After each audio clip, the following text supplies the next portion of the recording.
Bueno, en esta segunda parte de la clase les quiero contar un poco cómo ha sido mi experiencia de investigación a la hora de pensar un abordaje cualitativo, cómo llegué a mi objeto eh, de estudio, cómo fue esa construcción, un poco en función de lo que veníamos diciendo cuando analizábamos lo que aparece en el manual de Sampieri, ¿no? Es decir, ¿qué pasa cuando uno se plantea una investigación de carácter cualitativo? Entonces, en este caso, quería compartir con ustedes esta experiencia. Yo, en mi caso, vengo trabajando hace muchos años lo que tiene que ver con la agricultura periurbana, es decir, la agricultura alrededor de las ciudades. Un tema que tiene mucho que ver con el desarrollo rural también, porque hoy en día está muy fuerte esa temática. Ustedes vieron que hoy en día se está planteando mucho lo que tiene que ver con armar colonias agroecológicas alrededor de las ciudades, pensar el tema del abasto alimentario de cercanías, qué pasa con esta agricultura amenazada por el avance de la urbanización, por la fuerte especulación del suelo, es decir, del suelo urbano y periurbano, ¿no? El suelo rural. Bueno, la cuestión es que yo vengo trabajando en esta cuestión hace unos cuantos años. Defendí mi tesis doctoral en la Universidad Autónoma de Barcelona en el año 2013 y un poco lo que yo quería mostrarles es cómo fue, digo, más que nada a los fines de contribuir con que ustedes también sientan que uno va a pasar por esta experiencia a la hora de pensar en sus tesis de maestría en este caso, ¿no? Bueno, entonces fíjense que las preguntas que están allí las vamos a retomar también al final, ¿m? Pero la cuestión de fondo, fíjense, tienen que ver con, bueno, cómo defino mi objeto, cómo encuentro el núcleo duro que a mí me permita anclar la investigación, la agenda institucional me condiciona a la hora de pensar en mi trabajo de investigación, cuál es mi contexto, cuáles son mis posibilidades, ¿Mm? ¿Quiénes son mis informantes? ¿Cómo llego al territorio en este caso? ¿Cómo identifico al grupo? Yo ahí me pregunto, ¿soy un bolivianólogo? Porque en este caso en Buenos Aires, ¿no? En el cinturón verde de Buenos Aires, es muy importante el rol de los agricultores y agricultoras bolivianas, ¿no? Entonces, me tengo también que preguntar, yo en qué puedo aportar en función también de mi expertise, de mi perfil previo, ¿no? Porque no estoy partiendo de cero. Se supone que uno en un posgrado ya tiene una cierta formación a la hora de encarar una tesis de posgrado, ¿no es cierto? No va a ser lo mismo que una experiencia de grado y no va a ser lo mismo que una experiencia preuniversitaria. Entonces acá la pregunta casi existencial, la última pregunta es ¿quién soy? ¿No? A la hora de pensar quién soy en términos de a la hora de encarar la investigación, ¿no? Es importante hacernos estas preguntas, ¿no? Muy contextuales también, porque si no esto va a dar lugar a grandes frustraciones y que es muy común en las investigaciones y ni que hablar cuando uno encara tesis con abordajes cualitativos, que estas frustraciones aparezcan y sean parte de la experiencia, ¿no? Entonces, bueno, mi tesis, ahora después van a ver más en detalle el tema del título, tiene que ver con las políticas públicas que ha adoptado el Estado argentino, el municipios, provincia de Buenos Aires, nación, etcétera, para eh, proteger el cinturón verde periurbano de una región metropolitana tan difícil de gestionar en términos territoriales como es la de Buenos Aires, lo que hoy se habla tanto del AMBA, ¿no? El AMBA ampliado sería, ¿no? Eh, entonces, el tema es un poco preguntarnos cómo llegué, o preguntarme cómo llegué a ese objeto de estudio, ¿no? Bueno, entonces, en ese sentido, fíjense que acá la pregunta de investigación habla de un... No habla de una hipótesis de partida donde dice, bueno, yo quiero demostrar tal cosa, ¿no? Como decíamos hace un rato, eh, vinculado con las ciencias exactas, ¿no? Yo voy a demostrar, tengo tal hipótesis, la tengo que contrastar con la teoría, con mis experimentos, lo que fuera, y lo demuestro o no lo demuestro. En este caso, ¿no es cierto? Eh, yo acá me pregunto por la eficacia, por la coherencia, eficiencia, la coherencia del Estado a la hora de implementar determinadas políticas estatales, ¿no? Entonces, vamos a correr un poquitito, vamos a ampliar la pantalla para que se vea mejor. Ahí está. Entonces, la cuestión de fondo es preguntarnos por la eficacia, la coherencia del aparato estatal a la hora de implementar políticas estatales Y eso cómo incide en la protección o no de la agricultura periurbana. Es como una pregunta más general de referencia y demás. Puede haber preguntas más específicas, más concretas, ¿no? Pero no es una hipótesis en el sentido tradicional del término, ¿no?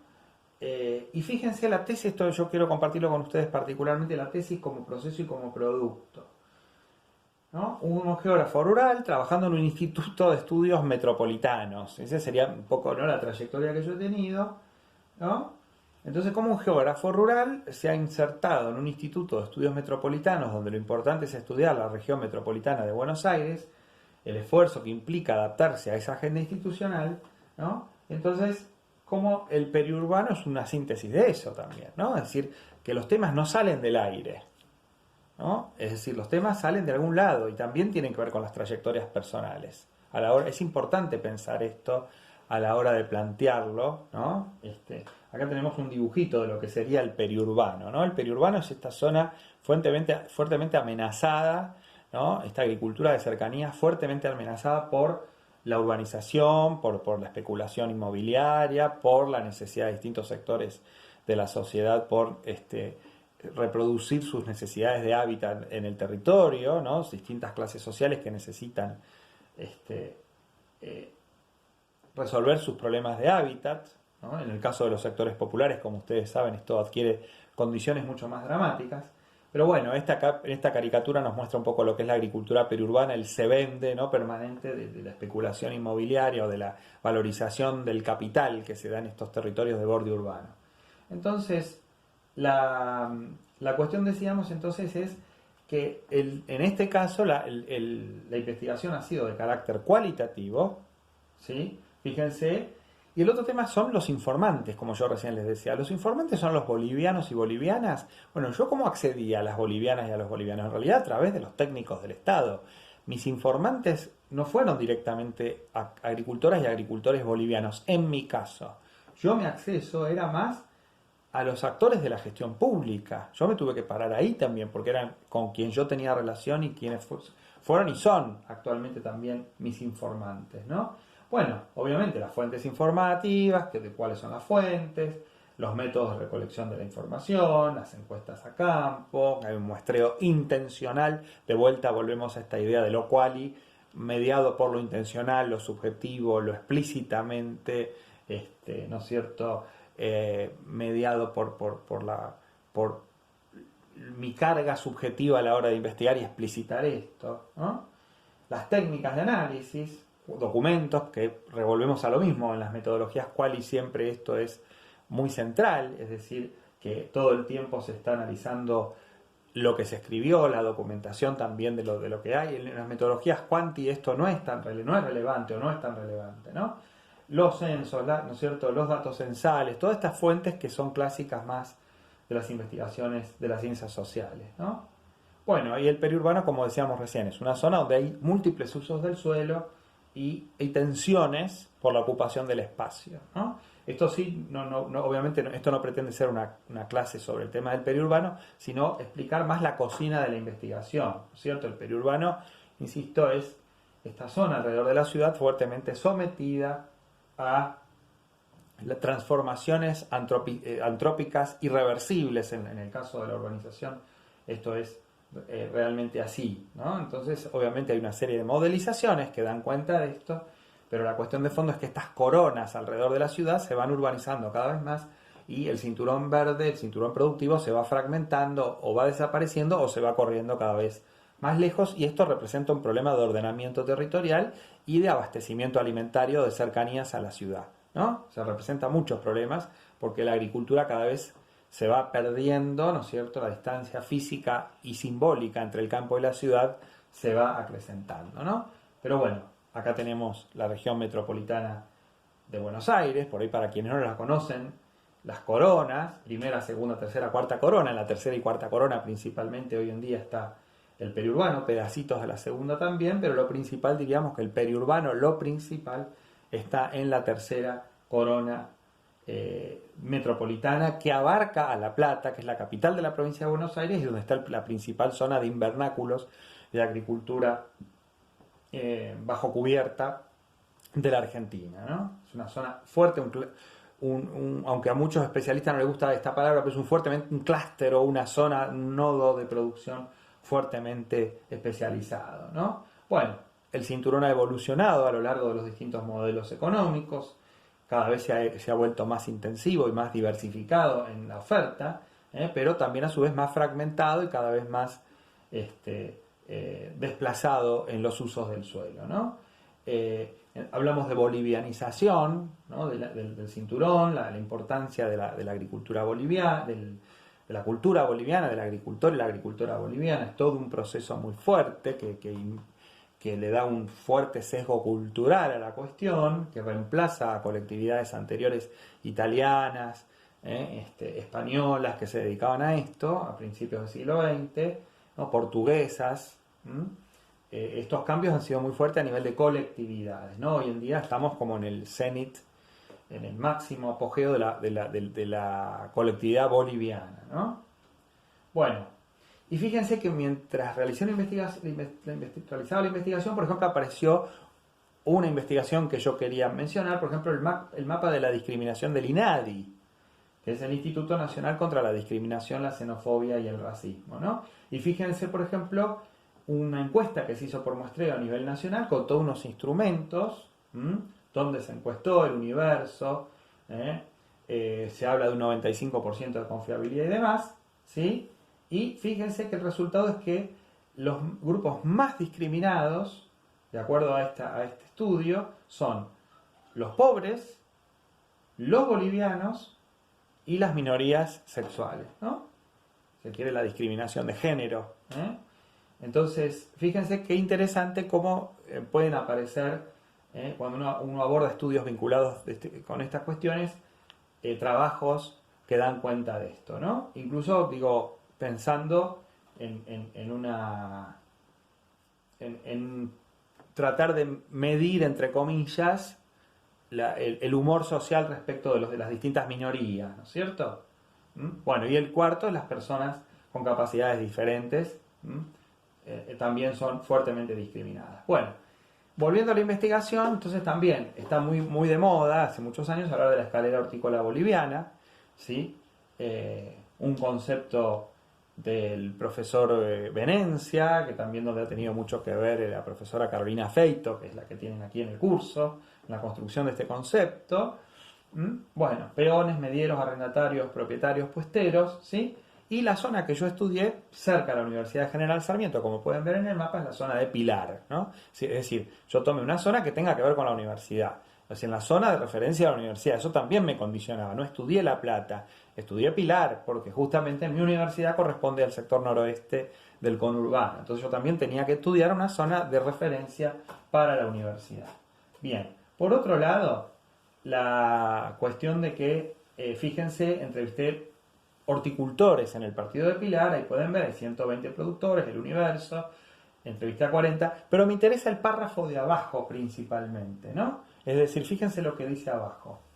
En grupos bien seleccionados, con percepciones e interés comunes sobre un tema, ¿sí? 20 a 30 entrevistas es suficiente para detectar patrones comunes.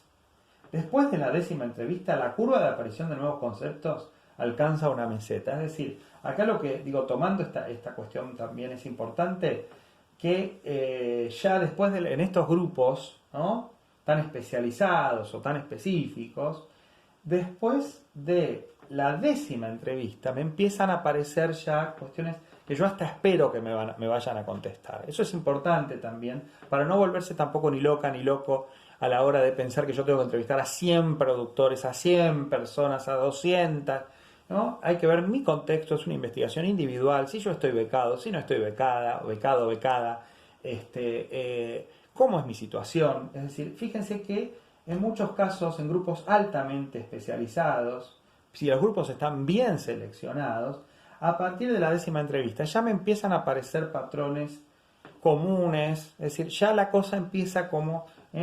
Eso también es importante tener en cuenta, porque a veces uno se propone grandes objetivos, no, tengo que entrevistar a la totalidad del universo, Y después me pasa que a lo mejor la 15ª entrevista, la 12ª entrevista, ya no es mucho, ya no aparecemos, ya aparece un remanente que pasa a ser marginal respecto de la información que estaba buscando. Por supuesto, en toda entrevista nueva algo nuevo puede aparecer, pero está claro que ya en grupos bien seleccionados después de la 10ª entrevista, sobre todo en universos, yo le decía, ¿no? Si yo tengo 120 productores en Pilar, entrevisté 40, a partir de la 10, de la entrevista 10, de la entrevista 15, yo me di cuenta de esto, obviamente. Empezaron a aparecer cuestiones repetitivas. Era un rendimiento decreciente. Es decir, yo hacía un mayor esfuerzo en seguir entrevistando productores, productoras, agricultores, agricultoras, etcétera, y ya el resultado, la información nueva que me aparecía ya no era muy de provecho. Por eso es importante esto también, el universo, a quién voy a seleccionar para la entrevista, ¿no? Y entonces, si están bien hechas esas selecciones, realmente también voy a ahorrar mucho esfuerzo, ¿no? Y es importante también proponerse estas cuestiones vinculadas a cuánto esfuerzo puedo destinar y a cuánta gente cuánto de ese universo puedo entrevistar, y teniendo en cuenta que después se empieza a ver ya el esfuerzo, sostenerlo no tiene sentido cuando ya empieza a haber insisto, en un rendimiento decreciente de ese esfuerzo que estoy haciendo por conseguir más información, que ya empieza a no aparecer, ¿no? Y cada vez se repiten las respuestas, ¿no? Entonces eso es muy importante, ¿no? Entonces, bueno, después por supuesto hay diferentes modalidades de comunicación conversacional, como dice ahí, ¿no es cierto? Que uno puede entrevistar con un cuestionario estándar, preguntas con final abierto, entrevista no estructurada o parcialmente estructurada, no dirigida, ¿no es cierto? Bueno, fíjense, de vuelta volvemos con el diseño flexible, que es típico de las metodologías cualitativas, ¿no? Es decir, totalmente distinto a lo que uno espera en un estudio de tipo cuantitativo. Yo acá puedo tener múltiples caminos y de hecho se hace camino al andar. Eso también es real. Más allá que hay personas que tienen más rigor metodológico y obviamente eso está muy bien, pero es también, en el caso de las metodologías quali, se hace camino al andar. Esto también es verdad. Bueno, ese es el territorio donde yo me moví, Pilar, le puse las banderitas ahí bolivianas, ¿no? Donde está concentrada la colectividad de productores, productoras, ¿sí? Bueno, y acá después también hice entrevistas en zonas de Pilar, ¿no? Y fíjense, bueno, ahí me aparecen, ¿no es cierto? Yo fui también un poco, fíjense, a medida que iba preguntando, lo que me aparecían, ¿no? Los datos socioeconómicos, ¿no? El origen geográfico, cuánto hacía que estaban en la Argentina, cuántos son arrendatarios, medieros o tanteros, cuánto tiempo les llevó pasar de uno al otro. Son cuestiones que iban apareciendo, quiénes tienen puesto en el mercado, ¿no? Si tenían otras actividades en la construcción, textil, etcétera, ¿no? Son preguntas clásicas, ¿sí? ¿Cuál es el tamaño de las hectáreas de las explotaciones, la cantidad de trabajadores en las quintas, cuántos se quedan en cada quinta si se van moviendo de lugar, si estuvieron en quintas anteriores, dónde, Bueno, el rol de la mujer, que es fundamental en este caso en los mercados, dónde venden, ¿no? La mujer es puestera, quintera, si tienen camión, si contratan flete. Acá el tema de género es tremendamente importante. Bueno, ¿cuáles son los factores de expulsión de esas quinteras, quinteros? ¿Sí? Si fue por el aumento de los alquileres, si es por el agotamiento de los suelos, por problemas de inseguridad, si es un tema de alquiler de otros. Apareció la soja, que para mí fue una sorpresa, ¿no es cierto? ¿Dónde apareció la soja? Los countries, los inversores, ¿no? ¿Dónde aparecieron? ¿A dónde se van los productores o productoras que usted conoce? ¿A dónde se van? Fíjese, se van a Robles, a Cardales, a Mercedes. Hoy podría aparecer Zárate, Campana. En estos momentos hay muchos que se van hacia allá, ¿no? Exaltación de la Cruz es Cardales, o Parada Robles, ¿sí? Entonces, bueno, acá para un poco volver a la pregunta inicial, ¿no es cierto? La cuestión de fondo entonces es que yo, ¿por qué llegué a la necesidad de que había que estudiar las políticas públicas? Esa es una pregunta muy importante, ¿no? Respecto al Estado y al rol del Estado. No necesariamente fue lo que fui a buscar de entrada, es decir, el rol del Estado. Es decir, yo en principio pensaba más en solamente estudiar a los productores y productoras bolivianas, ¿sí?